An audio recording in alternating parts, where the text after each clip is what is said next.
not easy. Okay. We ready? Okay. Yeah, it's a really good basketball team we ran into. They're right there when they shoot the ball, as well as they shot it tonight. That makes them even that much more difficult to guard. 28 assists on 32 buckets. That's pretty special. They move the ball so well. And without Cassius, Cassius is so good, but he also is really, really good with the ball. And they're a different team. I wouldn't necessarily call them better, but they're a different team when Cassius isn't in. And the ball got shared really well tonight. They really moved the ball well and had us playing from behind the majority of the night defensively. So I thought that was a big thing. Transition defense, that's going to be that way against these guys. It doesn't matter who they play against. Just a really, really good basketball team. Can't say enough about them. Coach Ray, the score wasn't indicative of what you would have wanted, but what do you get out of a game like this when you go back to practice? Yeah, this kind of game is good for us. It's going to sound crazy saying it, but this kind of game is good for us. We played a non-D1 before Christmas, and then Michigan State after Christmas. There's a reason for that. We're getting ready to go into conference play, and I didn't want my Christmas ruined by a game like this. So you come out of it, and they make you work so hard. Michigan State does. They make you work so for everything.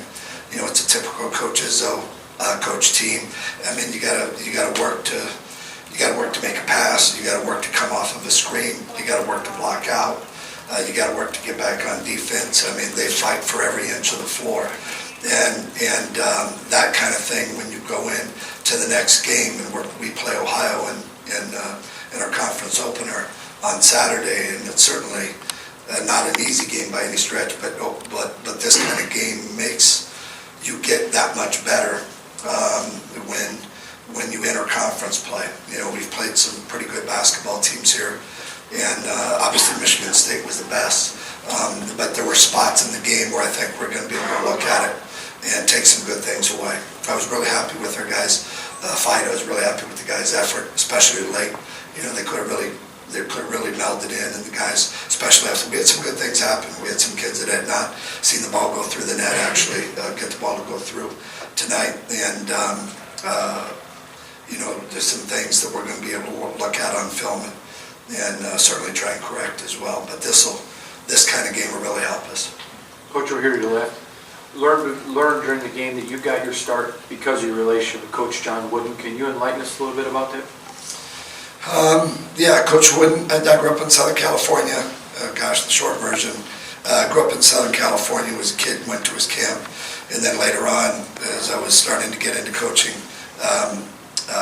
became a counselor at his camp, which is kind of like an assistant coach. After a couple of years, got moved up to the head counselor, which is basically the assistant director of the camp, and remained that way for the better part of a decade. So the big perk there, and this is what it really kind of comes down to, the big perk there was I got to pick up Coach Wooden every morning and take him home every afternoon, as well as running the camp. So it was a half-hour drive each direction, and so you get to spend that much time to hear all the questions and answers that was asked of Coach Wooden.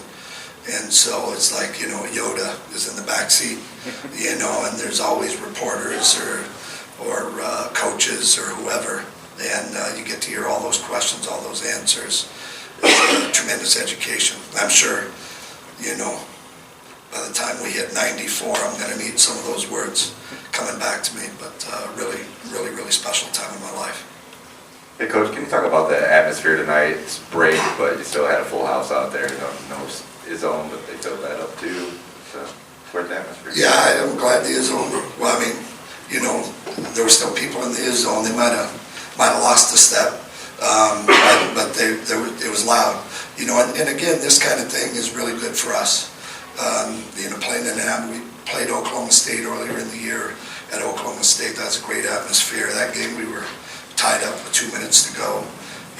But this tonight, and especially in-state, there's a lot of in-state interest. I know we had plenty of fans here as well. And so, this kind of thing, it's part of what we were talking about earlier. relative to our guys being able to take away a lot, from a situation like this. This is a really difficult environment, playing in a difficult environment. Those are all part of things that will help you grow as a team. I wanted to ask you about B. Artis coming here. Obviously, his dad played here. What does this game mean to him?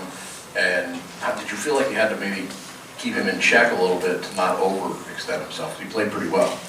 No, as a matter of fact, I've been wanting him to do that.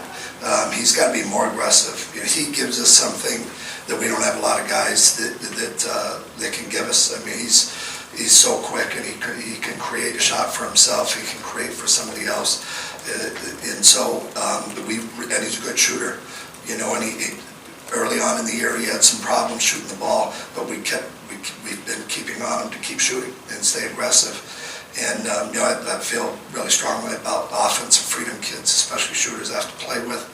If they can't shoot with one eye on the bench, in B. Artis' case, I can't. If I took him out, the lineup, I think that might jack him up a little bit more than the other way around. And so I was happy to see him get into a rhythm out there and play well. I'm sure it meant a lot to his dad, and I'm sure it meant a lot to B. Artis as well. Okay, good. Was there? Okay, good enough. All right. Thank you, everybody. Appreciate it.